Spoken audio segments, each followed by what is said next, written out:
Dude, yeah, that I did not realize it looked that cool in here.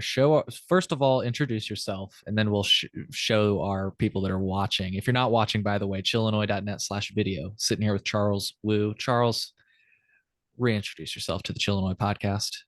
Great. Well, Cole, thanks for having me. My name is Charles. I'm the guy behind Chitiva.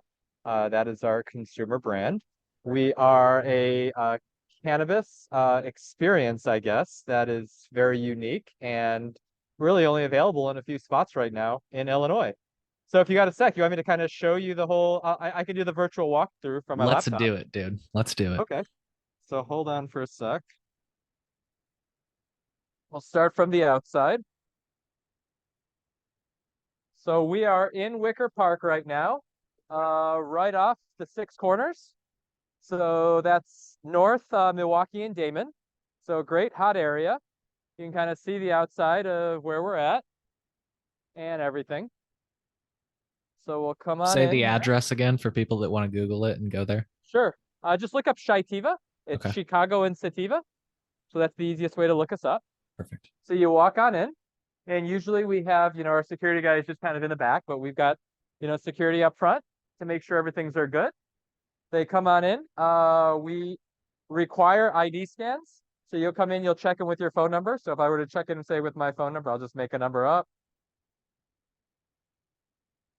right? And then we ask for a license scan. So that's how we scan and check IDs.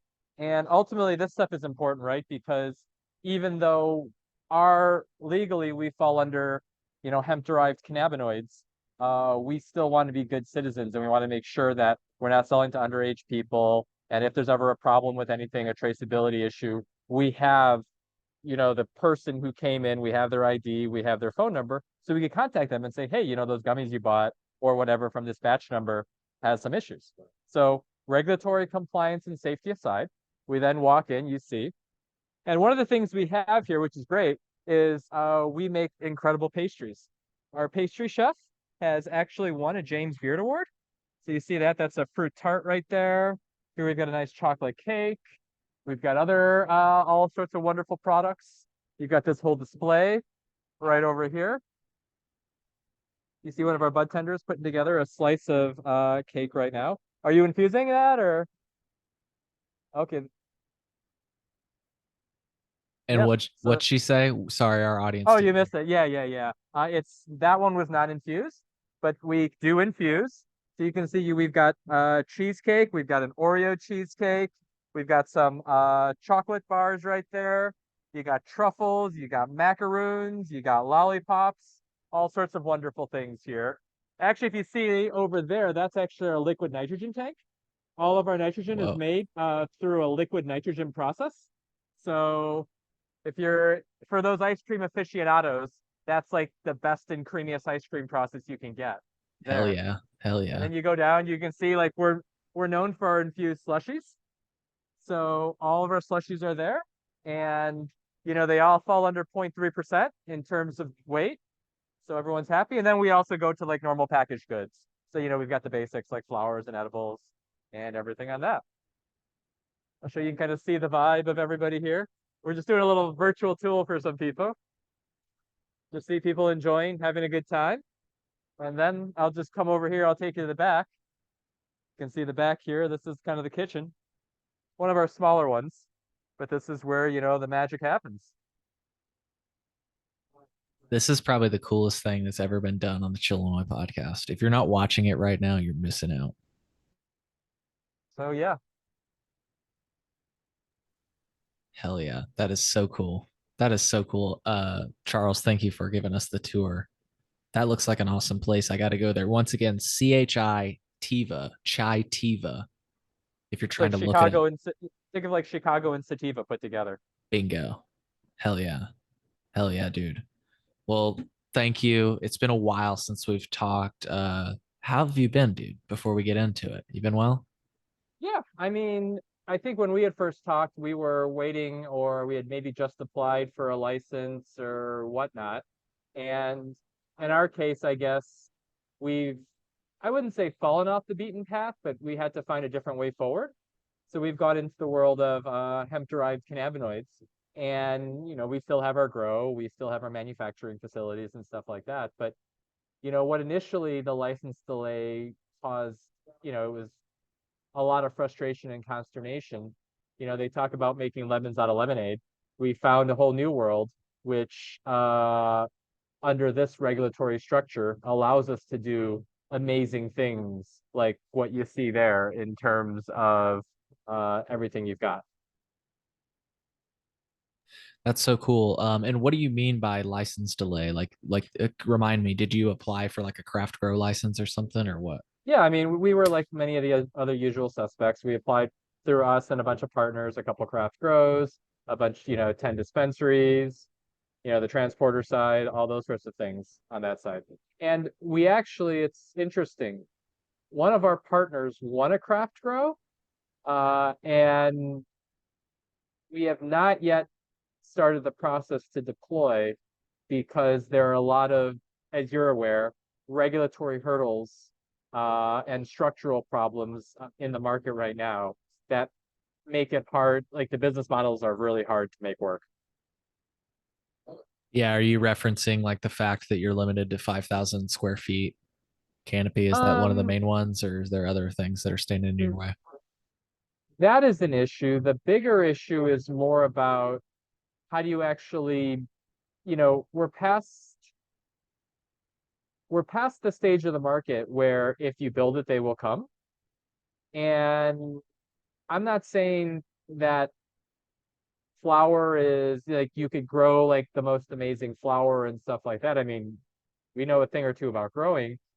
The issue is like how do you get that flower to the consumer? And more importantly, how does the consumer even know or can tell the difference on like that flower, right? And ultimately, I'm not saying that flower is not important and or anything and that good flour doesn't come out. But I look at flour nowadays, it's more like milk in the grocery store. Everyone who goes to the dispensary picks up flour, right? Just like we pick up milk in the grocery store.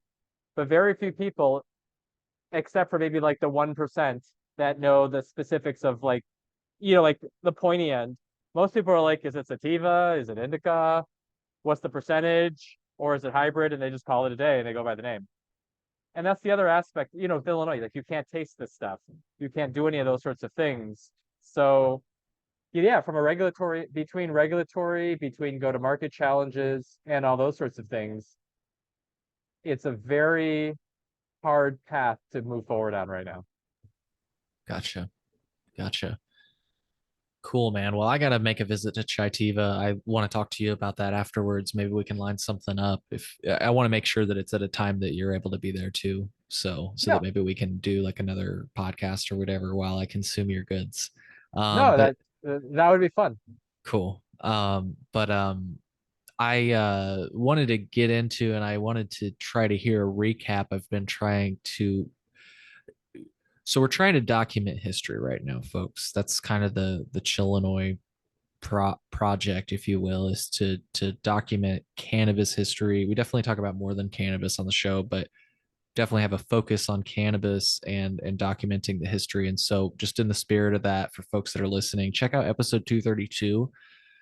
We've got a document that's in the making that you can get access to that document, V1 of that document, by checking out episode number 232. We're currently making an updated version of that document. So, just a little background before I get back to you, Charles. The document uh, lays out the history of cannabis in Illinois from 1978 to, because that's actually when it started for folks that don't know, for our cannabis nerds, all the way to the first day of adult use sales. Now, that's what V2 and future versions are going to be. We're going to go from day one of adult use sales to modern day, right? And so part of that is this podcast. And Charles, to wrap back to you, I've been documenting perspectives of what happened during this legislative session. And I think before we get to this legislative session, maybe we can, if you have any knowledge, and if you want to just start with this legislative session, we can. But I thought it was important to talk about the fact that there have been talks about kind of locking down all the cannabinoids for longer than this legislative session. Like some people, and I'm not you, but I've heard other people say like, "Oh, this thing came out of nowhere, this Delta 8 thing." I mean, it definitely did come up and become in everybody's forefront of their mind out of kind of nowhere, these sensationalized news stories. But let's just be clear, business interests in Illinois have been wanting to kind of lock this down so that it's only what they can sell for a while. So I guess, do you have any wisdom to impart before this legislative session is my first Oh question. yeah, actually, yeah, that's probably, there's always context to everything, right? So yeah, if you're okay, I'm happy to go back in time because Let's do it, we've been dude. in I this figured. literally, yeah, we've been in this since the beginning. So I'm sure as you're well aware, the dispensary licensing process and the rollout of social equity licenses on the recreational market has been a little underwhelming, right? And you're laughing, but I'm not a type that likes to point fingers. Sure. So if we go back in time to January 2020, um, license applications came out, and the original plan was dispensaries would what come out, I think, by February, no, April or May of 2020, and then craft grows would come out by June of 2020. That was the plan. And then COVID happened, and that was a completely unexpected thing. So the world ground to a halt. And instead of coming out issuing dispensary licenses in, what was it, May of 2020, the first licenses came out, I think, sometime last summer or last fall because of all the litigation and the lawsuits and the delays and all those sorts of things. Same could be said on the craft grows. I know the first craft, there was an initial set that came out. I think was it 2021 or I don't remember it. It was around the same time the dispensaries came out. They were just delayed. Um, Now here's the thing everyone doesn't realize is the delay really gave the existing incumbents a huge leg up because when recreational came out, oh, you're muted, Cole. And really quick, I wanted to just ask you, you're right. It did give them a definite advantage, but I wanted to kind of add to that before you got any deeper because you mentioned dispensaries came first and then craft cultivation. One thing that Mike Malcolm, one of the first guests on this show, has always pointed out. He may have pointed it out in our first few episodes, but he's definitely pointed out to me in like private conversation that has always been kind of a direct handout to the existing licensees. The fact that dispensaries were like, if it would have went to plan, the fact that dispensaries would have been online first, all those social equity dispensaries would have had to buy from those cultivators. Isn't that crazy? If you thought about it, right? Oh yeah, no, Like no, no, no. that's It, pretty it crazy. was So I just wanted to add to your point. I felt like yeah, that added to you versus what you're saying. you know, and I don't, the thing is, it's easy to sit here and be the peanut gallery and say, Toy Hutchinson, blah, blah, blah, blah, blah, blah, and call her out. But the reality Sure. is, if you go back in time, what Toy did and what other people, regulators in Illinois did, was they were breaking new ground. And everyone can criticize them, but you got to give them credit because they went out on a limb, they tried to do things. The reality of anyone doing something new, there's always going to be problems. So, I'm not here to say, Toy, you didn't know what you're doing. I'm saying, Toy, you tried, you did the best you could, great job. And then who would have planned for COVID? Who would have planned for all the lawsuits, right? I mean, there's nothing you can do about that. That's life. But yes, if you go back and, if we play Sunday afternoon quarterback and look at everything, it is a clear oversight to let dispensaries go first and then have craft grows come after the fact, and not factoring in construction timeframes, growing timeframes, going online timeframes. Because even if I went up to schedule, I would imagine the social equity dispensaries might have done okay, but a standalone craft grow was not a viable business model because what you're dealing with here is the dispensary goes online, and this is the problem now, right? People are creatures of habit. So if your dispensary goes online and you've got that one chance to get shelf space for the first time. The guy that's got products going to get shelf space. And once the shelf space is there, once the velocity is there, people get used to what they're buying. I mean, look at yourself. I mean, I would probably consider you more of a flower connoisseur, so maybe you'll be a little more, discerning. But I'm sure you've got your habits. And unless you really go out of your way and think about it, most people, they just go to the same place, right? We go to the same grocery stores. Yep. We buy the same stuff at the same grocery stores. We buy the same brands we know. And there's a rule in marketing, or it's a guideline, but I'd like to say, because it's not a hard and fast, but there's a term called rule of three, right? It takes 3 times to set a habit. That's like dating, by the third date, you're gonna know if it's real. And it's huge for consumer product sales, right? So I buy my first product and I try it for the first time. I buy it the second time and I do it my second time to see if I can repeat my experience. And then if I buy for the third time, I'm probably a lifelong customer unless you really screw up. So Yeah. yeah.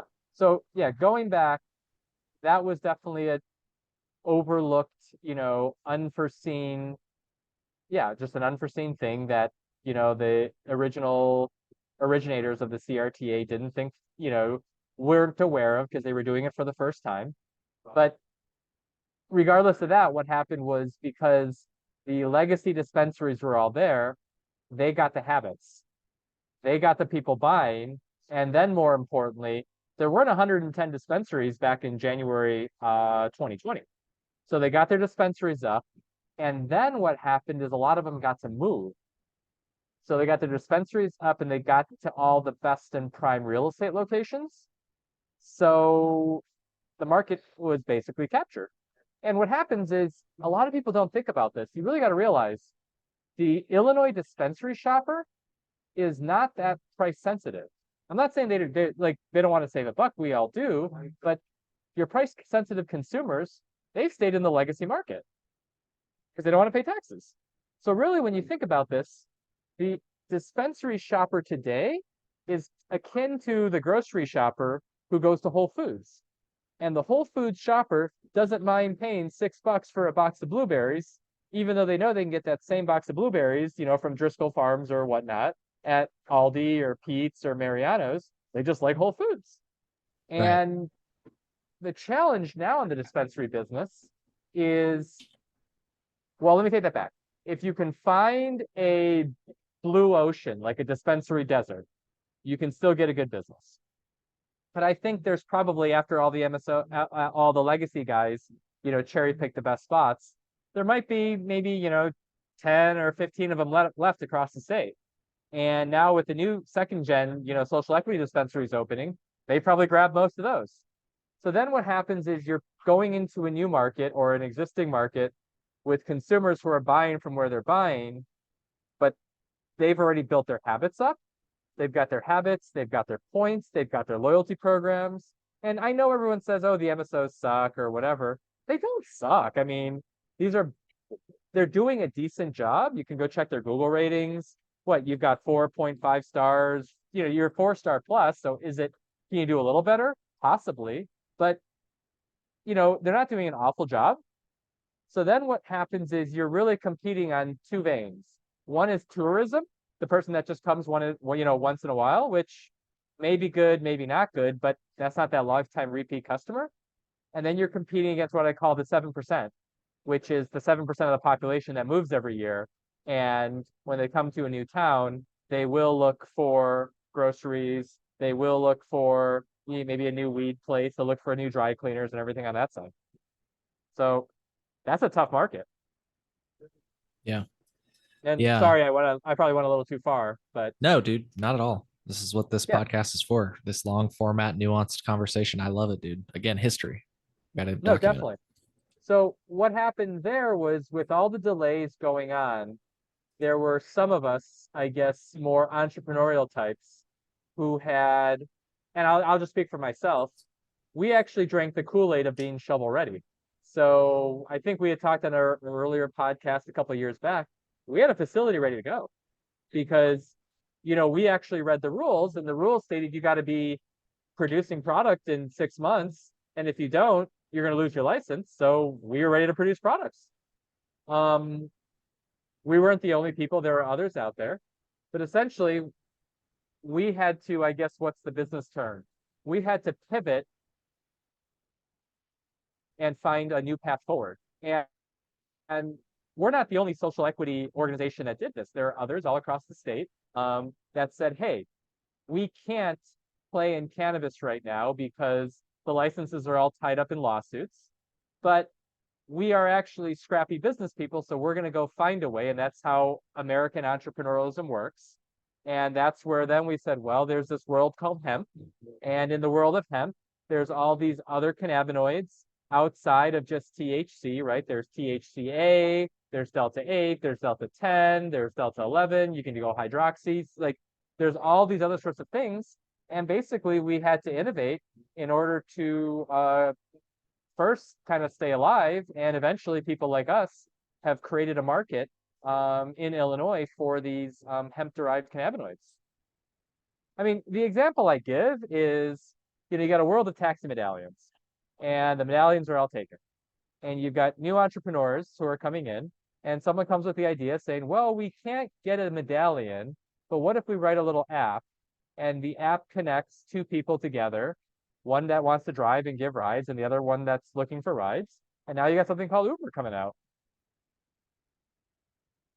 So that's kind of the context. Now, what's interesting here is you're absolutely right. Laws about, you call hemp-derived cannabinoids, most commonly known as Delta 8, but there's a whole slew of everything outside of Delta 9. And then things that, go over, we stay under 0.3% of the Delta 9. So outside of that, there's all this other sort of stuff of, I say regulated cannabis is over 0.3% Delta 9. We are under 0.3% Delta 9 and all the other stuff that's not available in the market today. And we've actually been pushing for regulation. So we had worked, if you recall, there was originally a CBD bill put out by Representative Bob Morgan, which then evolved into a bill that had been chaired by Senator Castro, who had done a wonderful job of trying to bring stakeholders together, and that bill died. And then we even tried to put forth legislation to say, hey, there are these hemp-derived cannabinoids. Some of these may be intoxicating, and some of these may be smokable. So we can't have children buying this stuff because currently there's no law preventing that from happening. So we put that language forward. We tried to put a bill through, and that died too. So the reality here, and actually even before what happened here, Representative Ford, LaShawn Ford, who'd been working on the cannabis omnibus bill, he had also put together a what he called the Delta Working Group. So as part of the working group, he was bringing together stakeholders, us included, but also big cannabis, to come together and talk about, hey, how can we work together? Because the big cannabis people, they keep saying, oh, this stuff is unsafe, it's unregulated, they're selling to underage people, they won't go through packaging and labeling standards, they won't do any of that stuff. So Rep Ford brought us all together, and we went there and we presented and said, hey, we do ID checks. You just saw how we check IDs and we track all our purchases. We've got packaging, we've got labeling, we will test our stuff. We do all these things because we want to create safe and quality products. And we are happy to go through regulation. We're happy to, pay taxes to the fund. We're happy to do all these sorts of things. And what was interesting is prior to all this quote unquote last minute assault that occurred, everyone in the big cannabis, well, not everybody, but there were certain people that were like, they just wanted to kill us. There was no rhyme or reason. It was just, you guys are illegal. You guys suck. You can't play in our fish pond. We don't care.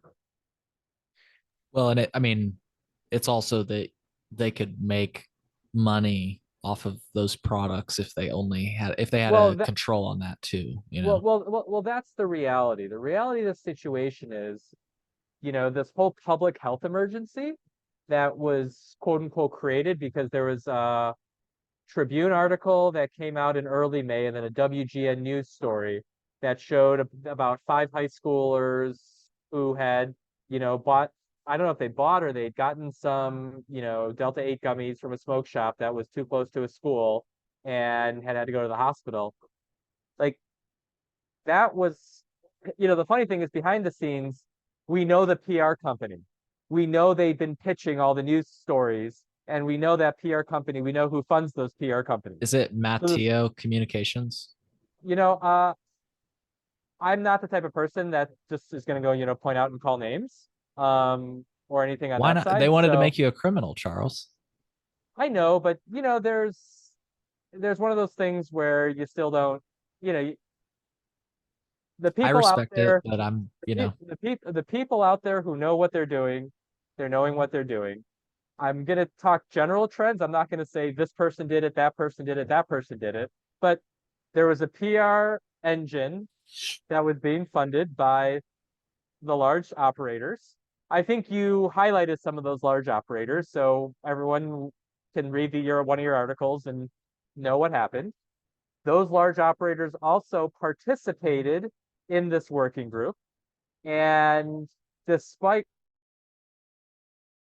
everything we said about wanting to be regulated, operating under safe standards, they couldn't get past the fact that we were selling stuff to kids. They killed our bill, making it illegal to sell this stuff to people under 21. And this has been going on for years. And then they used the fact that someone under 21 bought this stuff and waved it around and made us look like a bunch of spice dealers or, and not you specifically, right? You're not oh, no, talking. no, no, no, no. They also hired retired DEA agents to actually scope out hemp businesses. I mean, this is like the war on drugs, dude. They scope businesses like us out. And, in our case, we offer grow tours. So we've been advertising on Groupon that, hey, if you want to see, plants as they're grown, see how they're clones, how they're all, you know what I mean? So literally, they had these undercover DEA agents. They bought a ticket to it. Looks like they bought it. Well, we know on the camera because we know the guys that did it. They bought a ticket to our grow tours. They even asked for us to like get like leaves and stuff like that. And we saw this stuff appear like in little plastic bags as if it was like drugs and stuff like that in a presentation to this working group. I mean, it was the I mean it was basically it's like these large companies, they can't, like, the $2 billion cannabis market isn't enough. The fact that there's an additional market of hemp derived cannabinoids, that's not enough, but they don't want to actually compete because they're not built that way, right? They're built to be monopolies. So like when you look at a lot of these companies who are like these publicly traded MSOs, you can see all these announcements. They're pulling out of California, they're pulling out of Oregon, they're pulling out of Colorado, because those are states without limited licenses. Their entire business model is to spend a lot on governmental relations, get into a limited license system, and then grab those licenses and prevent competition from entering in. And that's why we've got the most expensive cannabis prices in the country still, because, you know, the large operators, and that's the thing, everyone always underestimates them. They are incredibly smart. They've got money, so they pay the best and the brightest people, and they can figure stuff out. And that's the issue. Even when you look at this whole dispensary system, everyone says social equity failed, and they blame the regulators and they blame our government officials. You really can't blame them. I mean, they put together a good program, but if you've got somebody with billions of revenue who's going to hire, the smartest people in the world, whose jobs are to find ways to, gerrymander a system, I mean, it's going to happen. Right, right. I mean, and I was just trying to pull up just to prove your point. We've got the document I referenced earlier kind of includes some quotes to prove your point. If I can pull it up in a moment, I will. But all of these large companies uh, proudly say on like investment things that they go on TV that they look for limited license markets, places where there are high barriers to entry. They call it a regulatory moat. Yep. I mean, and that's why what we do, there's so threatened by us because they don't want they don't real they talk social equity, but they don't really want social equity entrepreneurs. They don't really want innovation. They don't want people like us because then they'd have to compete. Right. Right. So really, and so this is really the sad thing, right? Here are guys, they're blocking our safety regulation. And here's the other thing, and I'm not saying, that everybody in the hemp industry is perfect, right? In any new industry, there's always going to be bad actors, right? Just Sure. like people driving on the highway, there's always someone that's going to go over the speed limit, no matter what, while 98% of the people do. But, I'd like to say responsible hemp businesses like myself and others who have been pushing for this legislation and who had to fight the fight against big cannabis, we want rules. We believe in rules because we want our consumers to be safe. We want to build trust. We want to do positive things for the community. And what's happening is the large companies, these large cannabis companies, are blocking our ability to put rules in. And then they go find a bad actor or they go do a setup and they say, oh, hey, look at this guy. This guy who's got his business license out of whack, who hasn't paid his taxes, who hasn't done this, he's representative of everybody in the hemp space. So because of that, he's selling, you know, Delta 8 gummies to minors or kids and he should be banned. It's like if I went and looked for the worst cannabis, company out there and said the entire industry is just like these guys, I mean, that doesn't make sense, right? I mean, I recognize that the large companies, they are regulatory companies. They do testing. They're very careful on their labeling and they care about making safe products. And that's fair. But you can't look at them and then say, hey, here's a bad actor who got their license suspended because they didn't know what the heck they were doing or they were cutting corners and say, hey, now those guys are the reason for why this industry sucks. Do you see Yeah. what I mean? Yeah. Absolutely. Yeah. So I guess I got a little animated and everything. But, you know, I think before we get into what Well, happened these and I two just or want to say, three, like, you're not opposed to those labeling and the testing and stuff. Like, let's make it clear. Like, you like that. You want your customers to come in and know what they're getting, and you do that, right? here's the thing. And you So ID. oh yeah, I mean we ID, we track, You we do showed all this us sort that. of stuff. Here's the thing, and this is the thing. Uh our facilities and our systems, like we actually like for example on the testing side, one of our partners, that's part of this like small group of responsible hemp companies, has a pretty sophisticated processing facility. And as part of their processing facility, they have both an HPLC and a QTOF. I'm not sure if you know what a QTOF or an HPLC No. is or anything like that, but that is like the crown jewel of testing. So they have the ability, like large cannabis companies, some of them that you are know, have actually gone to their facility and said, "Oh my gosh, we can't even get anywhere near this level of sophistication and testing and all that sort of stuff." And actually, if you come to Chicago, we should have you to do a tour of Brian's place. Like it's amazing. Like what people don't realize is, or what not people, what the cannabis industry is trying to portray is that we're a bunch of, you know, Walter Whites from Breaking Bad or whatever. We're cooking stuff, in the basement. We're not putting gloves on. We're just like breaking anything. And that's not the case. I mean, the hemp industry is actually, it's still a growing industry, but you have reputable players who have invested a lot of time, resources, and efforts. You have social equity people who have just been great entrepreneurs, and because they're not fettered by all this regulatory, games that are being played, they've been able to build good businesses. They built them in local communities. They give back. They do all these sorts of things, and that's the narrative that the big guys don't want anyone to know. They want us to be, basically, drug dealers that are illegal because they want that market for themselves because 2 billion is not enough. And then, and this tells you like how immature people are. It's like, okay, if you can't have it, then nobody can. So absent the hemp being, our market being given to them, their other option is to ban us and create a public and fabricate a PR driven public health emergency. Right? I don't know. Did you get a chance to did you see the Tribune? A guy called Bob McCoppin. He's a pretty well-known reporter, and he usually writes very balanced articles. Did you see the article he put out about what was going on? I skimmed it. Tell me your Okay. perspective on it. Well, I thought the obviously, Daily Herald did the best coverage on this whole situation, but oh, nobody knows I who that haven't is.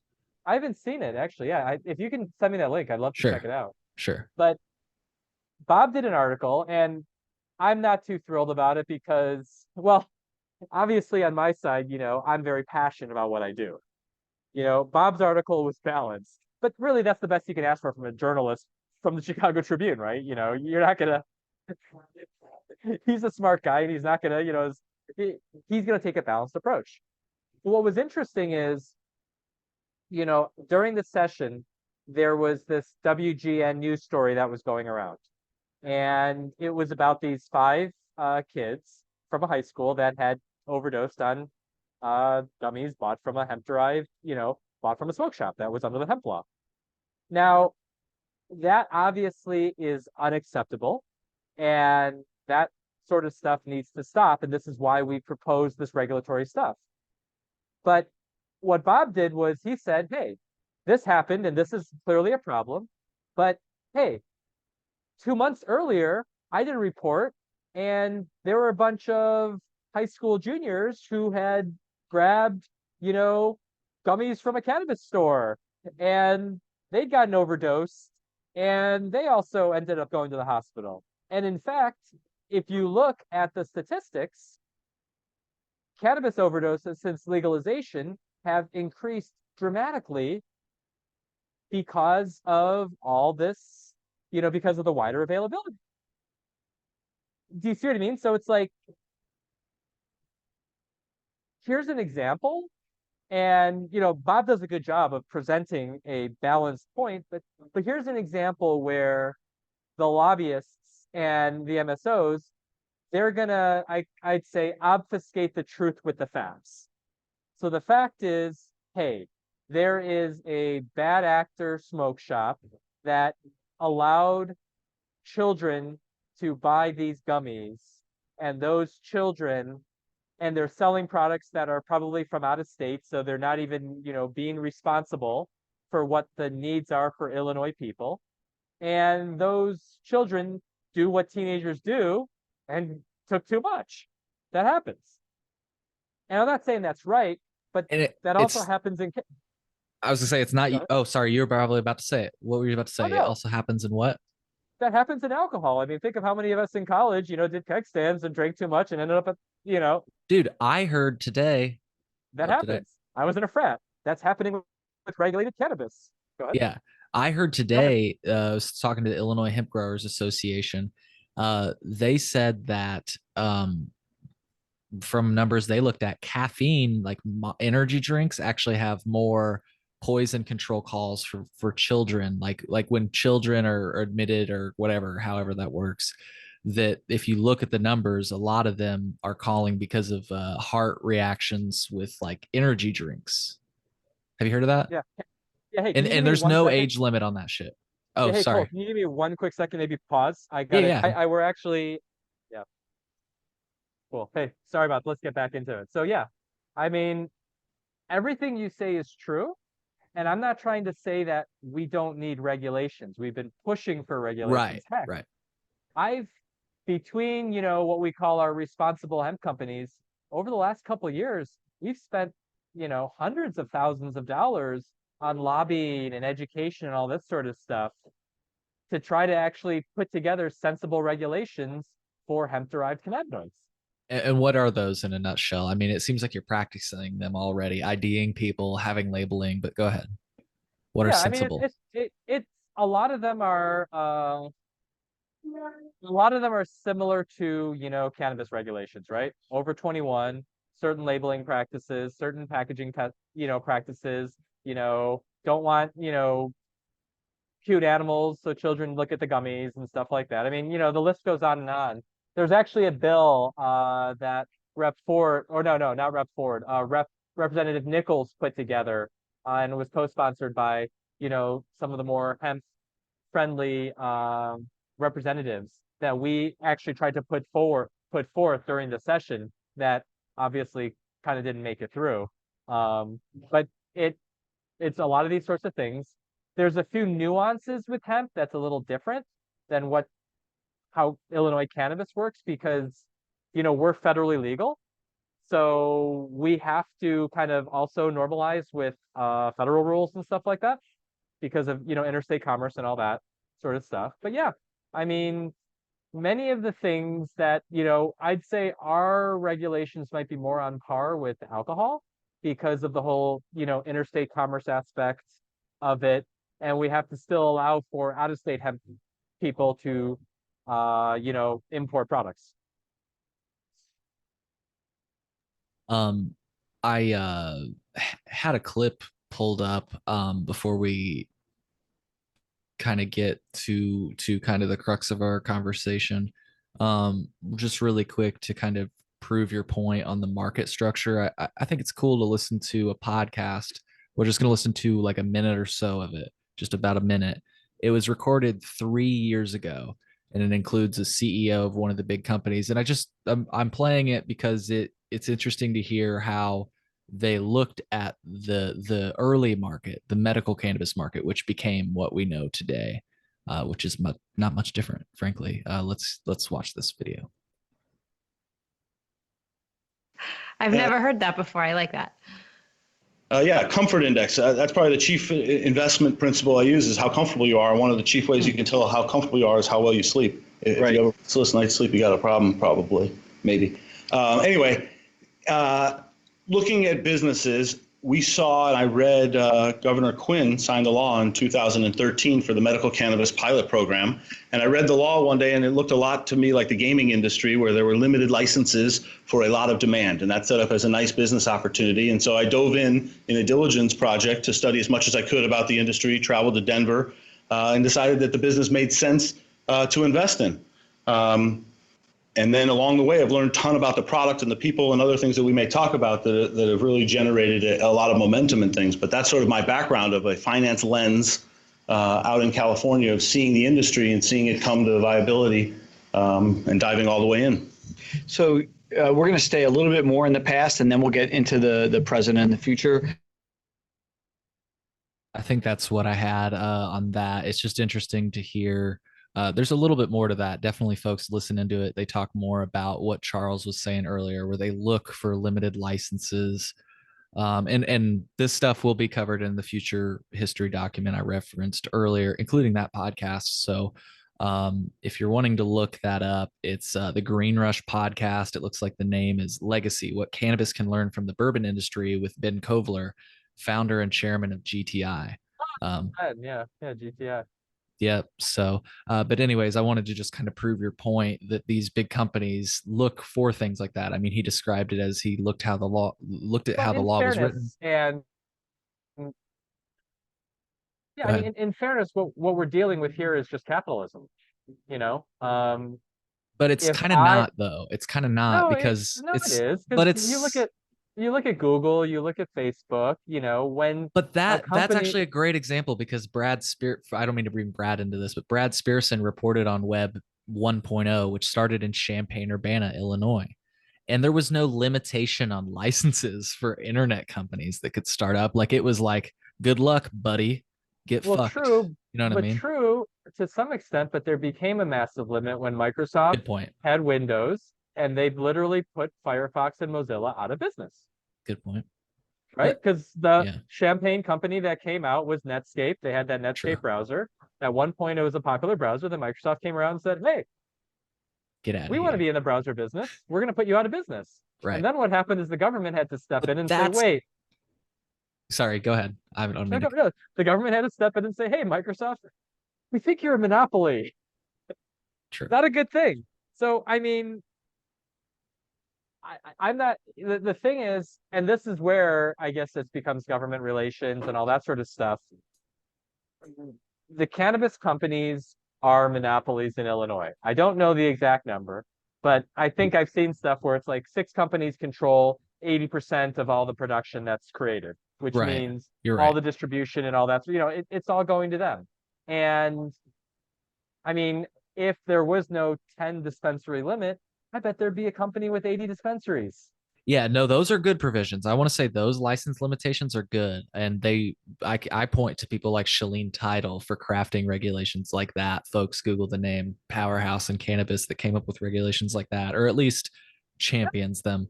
No, But no, that can was I, smart. But oh, go ahead. I was going to ask you just because, like, I've not talked to a craft cultivator or a social equity licensee yet that seems to be supportive of an open license market. Do you support limited licenses? Like, if you were to have gotten that license, or you say you partnered with people, like, what do you think about limited licenses? Because that's what Ben Kovler was just talking about. Like, he likes that because you can raise prices artificially. What do you In feel my about that? personal, the so I'm not a fan. I personally like open markets personally because I believe that it's about the world's about entrepreneurialism and I like innovation. I've always been that person.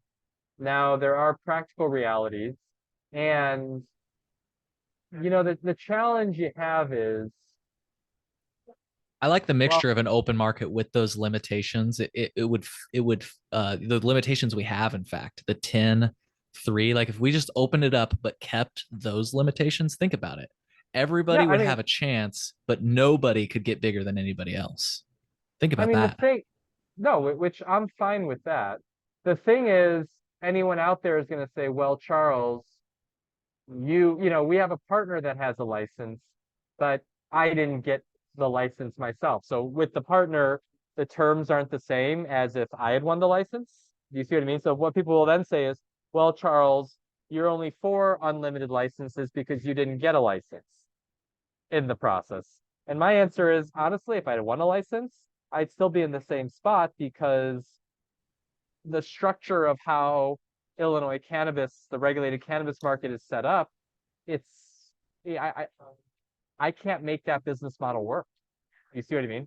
I don't know though. Like I guess I don't see it. Sorry, I don't see what you mean because like these people, like I said, I've talked to social equity. Like I see what you're saying.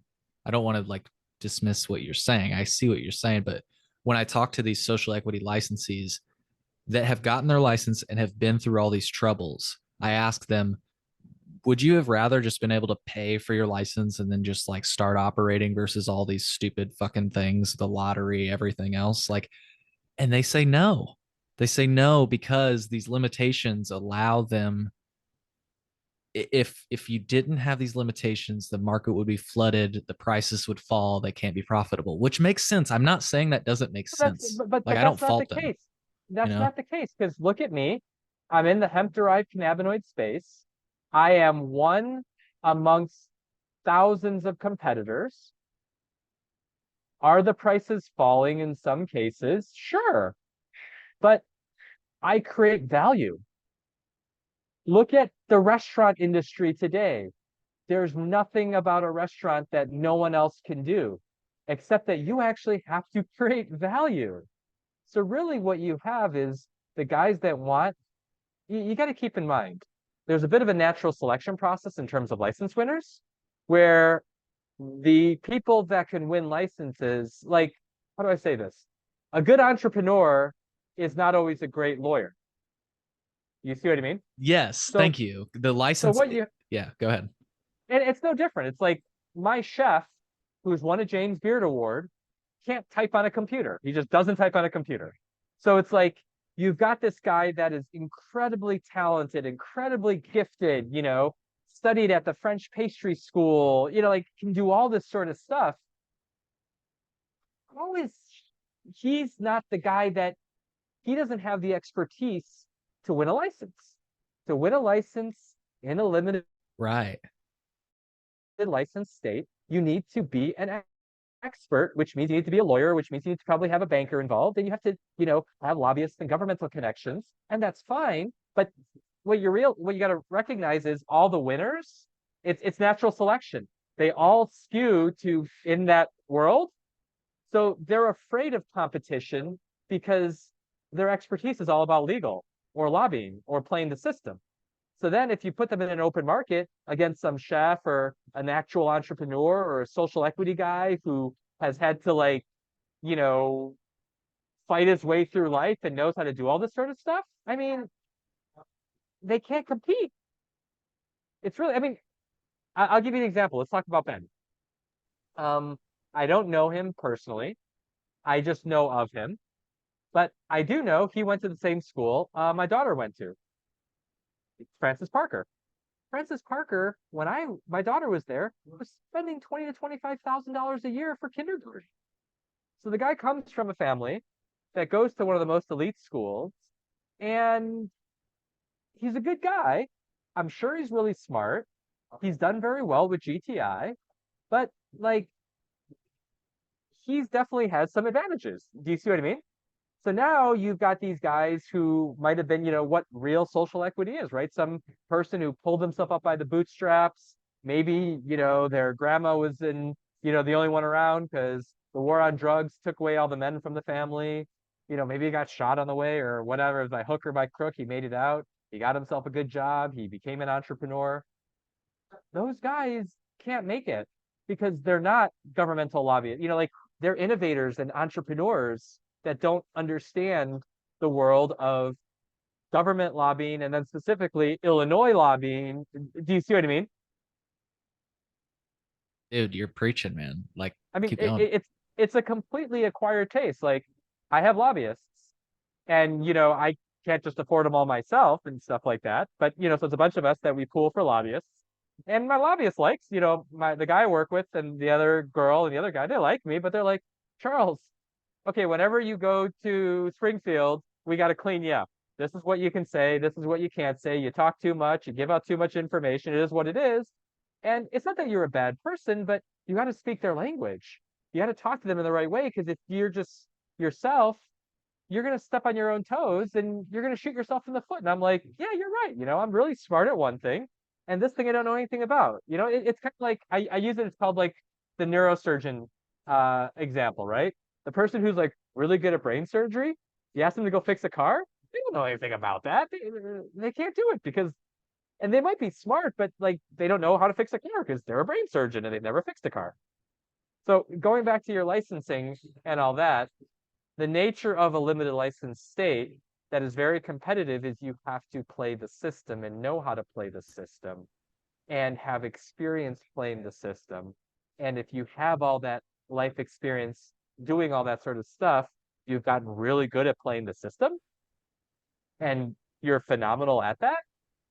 But you probably don't know how to run a business because if you're running a business, you wouldn't have had the time to become good at the legal, the regulatory, the system and stuff like that. Thank you, man. Like they made, so in other words, I'll put it a little bit like I love what you said. I'm not trying to say it, but just to put it in a bottle, they made the licensing and you did actually say this unquote, the licensing process was competitive instead of the business. Like the licensing should just be like, what do I owe you for a license? How do I need to comply for this license? That is as simple as licensing should be, in my opinion. Do you agree on that? Like, what do I owe you? And what do I have to do to keep this license so you don't fucking take it away from me? I mean, maybe there's more to that. I mean, from my perspective, cannabis, and this is also in our hemp-derived cannabinoid legislation that we're proposing. You know, I'll actually share my screen since you did. Sure. Or yeah, dude, do it. If you got to let me. Oh, share. yeah. Hold on. Or you know what? I can give you the link. No, I'll let you do it. I'll let you do it. Okay. Yeah, let me share my screen. Yep, you should be able to now. Yeah. So this was the bill that we put forth in the session. HB 4101. Cyril Nichols, Vela, LaShawn Ford, Maurice West, and Carol Ammons were the primary sponsors. And, you know, there's some serious testing, right? These are the testing requirements, you know, a Beck mean 300 parts per billion, you know, all this stuff that we're testing for, you know, all these crazy words of potential things that can mess you up that I don't understand, but scientists do, right? So like we're testing for residual, so you know, because all these people say these hemp guys, that stuff's full of residual solvents and blah blah blah, so it's going to be poison. Well, heck, our bill says these are the residual solvent limits for ingestion, this much, blah, blah, blah, so much, blah, blah, blah, blah, blah, blah, blah, blah, blah.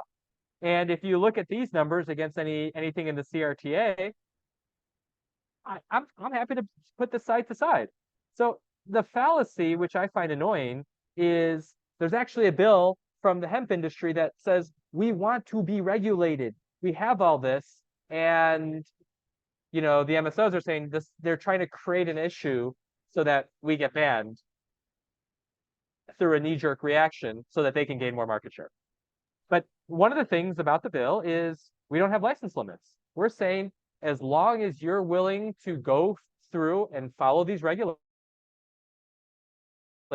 similar to how liquor is and everything like that, right? As long as you're going to get your BASIT card or whatnot, or if it's food, you got to follow food safety standards and pass your food inspection, you can open as a restaurant. And this is a discussion. We probably, we might do limits like, hey, you can't have more than 10 locations, or maybe it's like a 3-tier system, or I don't know what we're I going to do on encourage that you side. to do that. I encourage you to check out Shalene Title's paper, Bigger is Not Better. So she recommends that you do not limit the number of licenses that can be issued, but you limit the number of licenses any entity may own. This just goes back to antitrust stuff, which I'm not going to pretend to know about. I know I just said that as if I know what that means. What I understand it to mean is to prevent things like you referenced earlier with Microsoft monopolies, which frankly, we don't have anything to protect against in any other industry. So her point is, what better time than now to start crafting, these types of protections to protect, There's, now we'll get a little philosophical, but keep in mind, right? I'm a capitalist like everyone else. So Sure. since I'm a small guy, I'm gonna do this. But what's that term? I think it's like Hobbes from the Leviathan. Absolute power corrupts everybody. So here I am, poking at Ben. Well, I'm not really poking him at him, calling him out because I don't. But he's a successful person. Sure. If I was in his shoes and I had no fetters or anything like that, I would probably try to kill the hemp industry too. And come up with other ways. I mean, it's just That's the troubling thing, is that I have to be honest, as a person, I can relate to what they are doing. It all makes sense when you think about it. Like oh yeah. if you limit the number of licenses, like one of the biggest complaints that I read online is like, yeah, the prices are high, but it is sometimes hard to find a guy. And like if you've never been able to find a guy, that's frustrating for you, because then it's like there's one shop in town and you go there, the prices are high, you can't even barely do refunds or exchanges, and their attitude is, where the fuck you gonna go? You can't find a guy. I'm the only show in town, bitch. Like I'm the only person that's allowed to sell weed. That was their attitude, but now you've got more of these hemp guys coming Right. around, and it is, Perfect in point. fairness, hemp doesn't do 100% of what's in a licensed dispensary. So there are differences, but what people are realizing is, hey, I can get similar experiences or different experiences. And you know what? I'm kind of sick of eating chicken all the time. Or literally the taco. exact same. Am I wrong? Dude, my friend Phil brought up a really good point. Like some of the flour you can find in Illinois dispensaries could technically pass under the Farm Bill because it's THCA dominant. Yeah. I mean, again, it depends on that's a That's like, regulatory. it's interesting that they focused on Delta 8, right? But meanwhile, I mean, maybe you have THCA in your store right now, and it's like that's literally the same thing they have in their dispensary. It's interesting. I'm not trying to make them go after that, but it's just kind of interesting, that they didn't even bring that up at all. I think that it was addressed in their ban and everything Oh, like it that. was? But yeah, no, Okay. yeah, no, it was everything. I mean, they Everything. know what Yeah. they know what they're doing. But yeah, Okay. definitely. Yeah, I mean, there are a lot of things that I mean, it's Uber versus taxi medallions Sure. is really what Yep. it boils down to. Is an Uber exactly the same as a taxi medallion? The answer is no. But will an Uber get you home like a taxi medallion? Yeah, it happens. So is everything in the hemp store the exact same as everything in the cannabis store? No, it's different. But will it get you to your desired result? It's like comparing, chicken places against taco places. You'll get full, you'll have a good experience. And ultimately, this is what it's about. It's like, imagine if the food industry was only like, chicken sandwiches everywhere. And then like a taco guy comes out, and then a sushi guy comes out, and then, you know, a falafel guy comes out. And the chicken guy's like, you know what? Protein, we have a license for protein, and that other stuff is not protein. You know, it's crazy. You know, the worst thing I find is this whole synthetic versus natural debate, you know, that they Dude, give, and I it's have a like, clip pulled up just for this, so keep going. I'll pull it up in a second, okay, though. I'll play it in a second.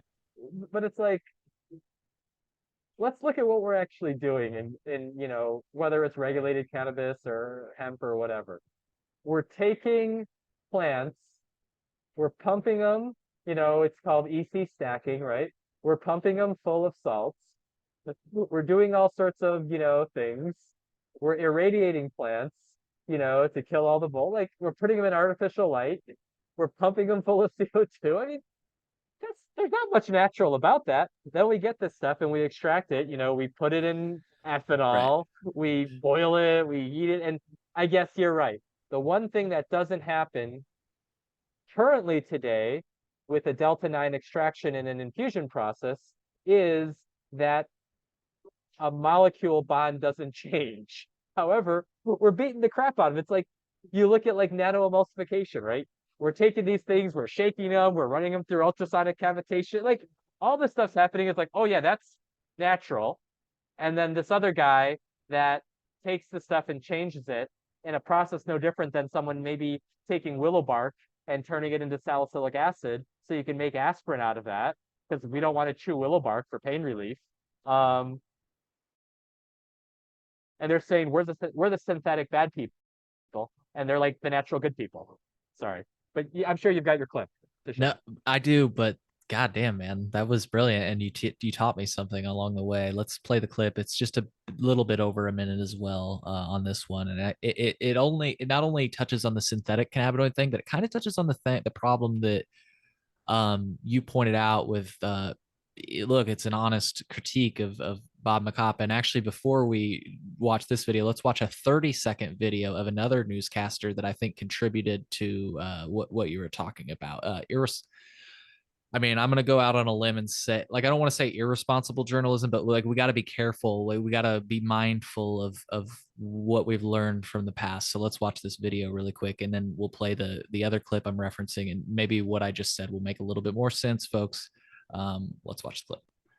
So Here at Uplift Community High School, where Chicago fire officials have confirmed that 5 students are now at the hospital after eating edibles from a dispensary. We do know that 4 of them are listed in serious condition, one of them right now in critical. We're still waiting to hear back from Chicago police about just what happened here, how those students got their hands on those edibles, and how it got inside of the school. But back out here live, we do know from Chicago fire officials that 5 students are now at the hospital after eating edibles, one of them listed in critical.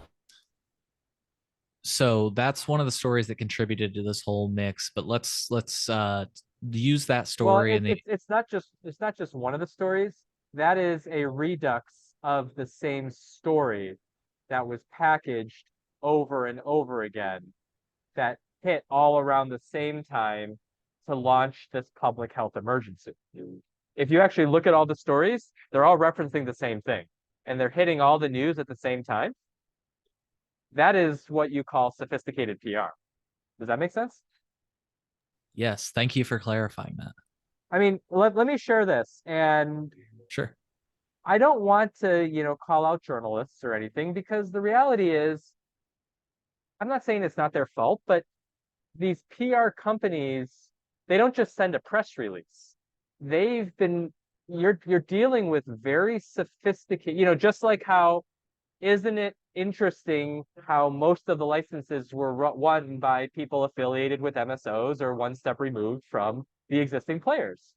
What you're dealing with is, you're dealing with very intelligent people who have money.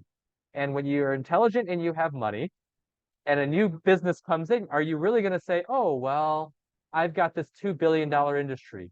Well, welcome, new social equity player. I'm just going to roll over and give you all my customers. Like, that doesn't happen. Like, you just don't do that.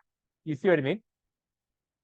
So here's the thing. I mean, you can look at that story, but look at this story, and I'm going to share my screen real quick. you know, this is in January, alarming jump in kids eating marijuana edibles prompts warning for adults to keep gummies away from kids. And look at this, the number of exposures of edible cannabis amongst children 5 and younger increased from 5 to 232, a 4,500% increase. So I'm not saying that those 5 high school students who bought from that smoke shop, which seems to be a bad actor, like that guy's got that. If the regulations that we've been pushing for years were in place, which it's like everyone can agree that you got to be 21 and over to buy this stuff, because that's the case for cannabis, alcohol, and cigarettes. If that was there, these kids wouldn't be able to get it. If the, labeling, the packaging requirements, all like, it would be no different, and many of these issues wouldn't happen. The problem is the big companies are preventing these bills from passing. I just showed you a bill that was sponsored by 5 representatives that kind of disappeared under this hemp ban. It's like, why these people who are screaming about a public health emergency are the ones actually creating it, because they're stopping the regulators from passing the laws to protect our children. And why are they doing it? They're doing it because they just want to make money, because if they ban us, they will get more business. Do you see what I mean? Yeah, and dude. It's like, you want to talk calling the kettle black, you're talking a 4,500% increase. Now, here's the other thing. What the cannabis has is they have good PR. And good PR also has a thing called crises management. So that when something like this breaks in one location, they go and they talk to all the other news people, and they go say, oh, you've got to present a more balanced view, and we're doing this about this, we're doing that about this. Do you see what I mean? Like, they do all those sorts of things. And the difference on the hemp side is we are not billion-dollar companies. And because we're not billion-dollar companies, we didn't have the resources. Well, and you know what? In fairness, there were hemp companies, we were just reacting. So now what you're going to start seeing is a bunch of more hemp stories coming out that are saying, hey, hemp does good things, hemp-derived cannabinoid, like, this is happening.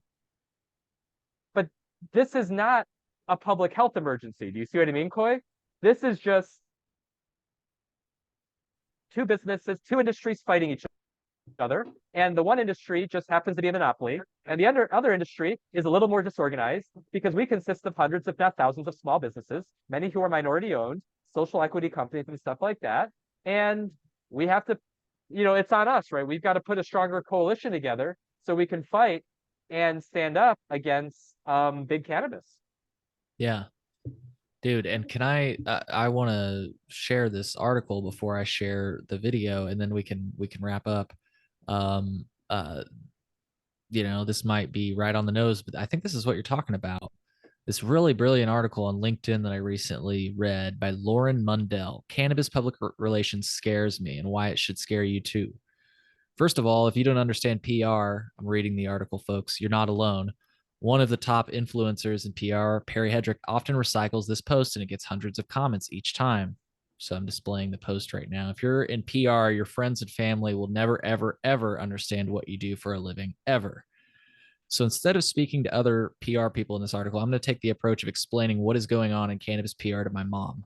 Let me start by acknowledging the crucial role PR agencies play in cannabis industry. They're a vital bridge connecting companies to the media. However, we must examine potential challenges that arise when multiple powerful clients are represented by a single agency.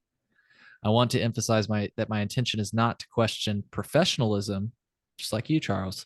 Rather, I aim to explore systemic concerns and their broader implications for the industry. To top line it, here's why the current state of industry of cannabis PR should scare you. And we'll only top line it. We won't go any deeper.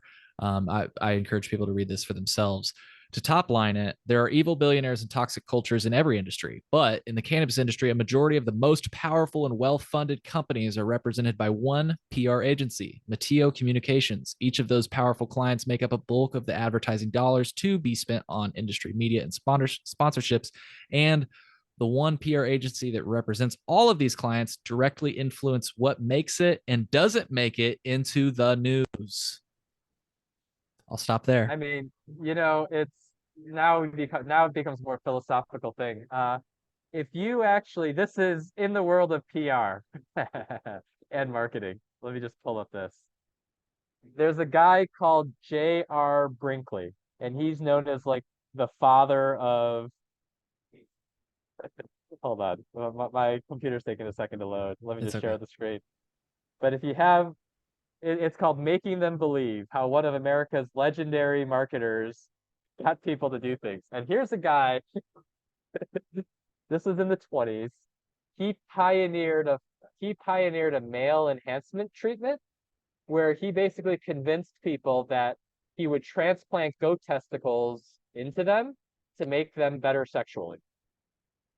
Now you laugh about this now, but this guy did it. In fact, he was so good at what he did, and I mean, literally, he just killed people.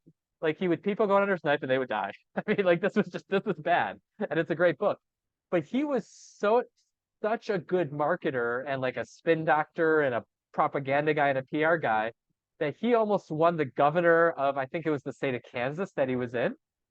And the reason why he didn't win was like the real people that were like, oh crap, this guy's such a good marketer, they wouldn't let his name on the ballot. And unless they spelled his name exactly right, they counted that as a different vote. So if you wrote like James Brinkley or J.B. Brinkley or J. Brinkley, they counted them as like 3 different candidates. And despite all that, he was like second place or third place in like the governorship race back in the 20s and 30s because he was just so good at PR. Now we laugh about this, but I mean, there's multiple points in history, right? Think about, what we know of health. We used to think, fat makes you fat, so don't eat any fat and go fat free, and let's all eat sugar and NutraSweet because that's going to make us healthier. And American obesity has increased dramatically because of that. I mean, like, there's all these things of just special interest, and really, I mean, I'm not going to, I know there's this good versus evil, but I look at this as like cannabis. Those guys know what they do. They know what they do. They have the licenses. They're smart people. They've got a monopoly hold. They've got resources, and they're going to hire the best and brightest to try to tell their story, present them in the best light, and crush the competition because that's what monopolies do. Yeah. And let's bounce over to this other video, which I think kind of wraps up this entire thought maybe. You might recognize both of the individuals in this video, but this person's really, I think, important for drug policy. So let's watch this video. That he's a journalist and didn't really go that deep into the role that journalists played in all of this, which was humongous. Journalists are sculptors of public opinion, and it became the standard way of reporting on any of these things to say that they're bad, to sensationalize it, and to not have any consideration for what that would do. Because anytime a journalist writes some scare story, they can really mess with drug policy in a serious way. It might seem like nothing, like, oh, there's a bunch of people in Brooklyn and they overdosed on some obscure synthetic cannabinoid, AMB fubinica. Who cares about AMB fubinica? No big deal. I'll say that it turns people into zombies, and if it gets thrown into Schedule 1, who cares? Not a big deal. Well, that's a very short-sighted way of thinking about all of this, because that's exactly what happened with psychedelics. And then we're not learning from the mistakes of the past, that just because something it's fun to sensationalize and talk about how dangerous it is at this moment doesn't mean that 10 years from now we're going to recognize that it has serious therapeutic potential and we made a big mistake outlawing it. And I think a lot of that also comes from this sort of us versus them mentality that people have, where it's cannabis is good, synthetic cannabinoids are bad. Well, synthetic cannabinoids don't have to be bad for cannabis to be good. Cannabis can be good without something else being bad to counterbalance it. You don't need to hate something to justify your love of cannabis. And this whole hatred of synthetic cannabinoids, I think, is totally misdirected, because these are products of prohibition that most people wouldn't even want to use in the first place. And when they do use them, they don't know what they're taking. They don't know what dose they're consuming. And so, of course, they're having bad experiences. That would happen with almost any drug, caffeine included, if people just consumed enormous unmeasured doses without having any idea what they were getting into. And so they're thrown into Schedule 1. Well, what happens if 30 years from now, once the therapeutic potential of cannabinoids is being really seriously explored, we find out that that AMB fubinica that everyone was saying turned homeless people into zombies in Brooklyn in 2017 turns out to activate a certain subtype of the CB1 receptor that's especially useful for Parkinson's disease or something like that. Then we're going to regret having done that. So I think people have to be very careful. Anytime you say anything negative about a drug, you have to be very, very careful because the implications can be enormous. I think that the best stance in all of this is to not speak ill of drugs, of any drug. Give the drugs a break. Like a true drug enthusiast.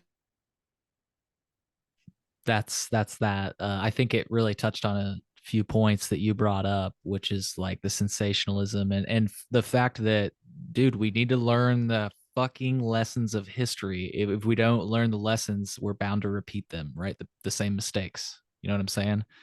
And this happened with psychedelics, and here it's happening again. Well, yeah. And So isn't it this is crazy that also- it's that the cannabis companies are behind it, kind of the people that should be championing legalization, they're pushing for almost further criminalization? Just a thought. No, I mean, it is and it isn't, right? It is, if we lived in like a utopia where, all this happened, we wouldn't have to lock our doors. We wouldn't, have to worry about gun violence. We wouldn't have to worry, it's just the reality. People are people. We're jealous. We're jealous, bad people that want our own interests. And guys like, Ben from GTI and many of these other companies, they have a fiduciary responsibility to maximize shareholder returns.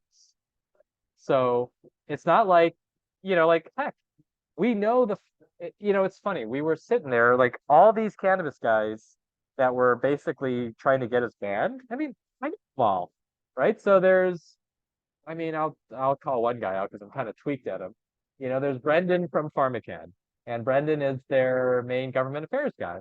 And, he's come to us before and said, hey, we want to work from you. He's wanted to learn from us. We've educated it on stuff. He's tried to buy stuff from us, nothing ever came through. And he's out there literally telling everyone that we're awful and we're, telling them like we're breaking the law. And at first it's kind of ironic because we're actually federally legal and they're not, but that's another thing. But what happens is first they say we're breaking the law, then we say, hey, we're willing to do all this stuff. Then they say, well, we don't really care because it's just not fair. Do you see what I mean? And literally, I mean, at the end of one of the working group conversations about this, one of the cannabis guys spent probably 5 minutes ranting. I mean, it was like looking at a 5-year-old on a playground. Like there was no rationality. It was all about, it really boiled down to, it's not fair. And we're not going to keep being able to make the amount of money we're making because you can now compete against us and you're not going to be limited like us. It's just crazy, man. Well, I mean, that's what it boils down to. So what happens is these smart people, they use whatever means necessary, right? Because it's no different than you, right? If you were making $1 million a year doing what you were doing, and you saw someone else coming in that might knock your million down to say $500,000 a year, you kind of like making $1 million a year. So you will do whatever's necessary. Maybe it's a little distasteful, and they're not breaking the law, they're not breaking the law. They're just pushing things a little. And you might say it's a little distasteful, and I don't feel I would stoop to that level, but who knows, right? Maybe I would if I was in their shoes, and maybe you would in their shoes too. And that's why we need to actually educate and trust that our regulators and our government officials, right? It's like my kids. I cannot trust my 6-year-old, well, when my son's older now, but when my son was 6, I I can't trust him to like not eat all the cookies. As a parent, I have to, set the boundaries, set the rules, and do all this sort of stuff, and educate myself on, hey, the kids can eat all the cookies just because, so we need to set rules so that doesn't happen. And that's what the regulators and our government officials do is businesses, capitalists, we're out there competing and, it's tough and it's, balls to the walls, whatever. And they need to make sure that the rules are aligned, that the playing field is what it is, that new businesses and new opportunities can continue to develop and that innovation happens. Because this is really what it is you've got a monopoly who's making a lot of money that wants to crush innovation and prevent it from entering a market and prevent progress and development and small business growth and real social equity and all these other sorts of things because it's competition. That's what it is. And I mean, they say it themselves. You can look up the interviews or even their statements. They look for limited markets. They look for places where it's hard, barriers to entry. They don't want it to be easy to get a license. They look for high barriers to entry. It's hard. You have to the licensing process itself must be competitive, not the business model, right? Yeah. So it's interesting. And one thing, the simple way to solve it is I don't know, give every hemp business an opportunity to get it. If they say, we need to be regulated under the CRTA, you need to be too, say fine. We'll regulate, we'll follow the same rules as you do, just give us a license and we'll call it a day. But they won't do that though. And that's what it boils down to. Uh-huh. That's right. That's right. And ultimately the consumer suffers because of these sorts of policies. Yeah. So people can Google Chitiva, like Chicago, Sativa, Chitiva. Charles, anything that we didn't cover today that you wanted to talk about? I know we went anywhere and everywhere, but I feel like we basically covered all of our bases and more. Yeah, I mean, it's really the context of what's going on. We can get into like the weeds about what actually happened or whatnot, Sure. but I mean, that's the weeds, right? The big picture I is agree. you've got a monopoly, they're very sophisticated, and they basically engineered a hit campaign to try to take out an industry. And we survived literally by hook and crook and by the fact that there were smart politicians who stopped for a second and said, wait, this doesn't sound right. And again, I'm not going to call anyone out, but I'm grateful for our representation who had the foresight not to get caught up by all this scaremongering and PR tactics and everything and look to themselves and say, hey, let's actually regulate this stuff because there are good people and responsible businesses that want to be regulated, and let's actually grow the economy, offer more choices, and allow for more innovation in the state of Illinois. Yeah. And I guess the thought I'm going to leave you with, Charles, and I'll leave it to other people that are listening, is first of all, if you've listened this far, you're a goddamn saint. Yeah, we've been going for a while. Yeah. But here's what I'll leave you with, Charles, and our listeners. As soon as people are ready, and I'm not trying to make this like a litmus test type of thing, but I think history will reflect kindly on those that are willing to call people out. And that's one of the interesting things about the cannabis industry is that everybody is, and I'm not trying to litmus test you right now, Charles. I'm saying this to our listeners too. It's interesting how everybody is still trying to play nice because we all know in Illinois you kind of got to get along to get along. And I get it. I'm not trying to fault anybody for not like kind of being like, hey, motherfucker, you did this, you did that. You know what I mean? I get it. But I to another note, just for folks that are listening, I think that calling a spade will history will reflect kindly upon you. So don't hesitate to say what you think you see and what you believe, and always be mindful. We all have our own implicit biases. We all have our own perceptions. So it's possible that you're perceiving things wrong or that your biases are playing into things. So keep that in mind before you speak out. But folks, I want to leave you with that. Don't be afraid to speak out, and you see something, say something, you know? So I'll leave you with that. Charles, any thoughts before we go? Oh wow. Hey Steve, what is this?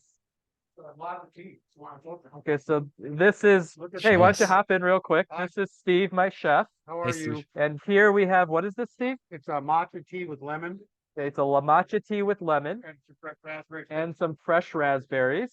So Looks this is made by a delicious. James Beard award-winning chef. And we have them in non-infused, but we can also infuse them. So when you come, we're gonna have a blast, Cole. Absolutely, dude. I'm looking forward to it. We'll be in touch, Charles. Just want to thank you again for your time tonight.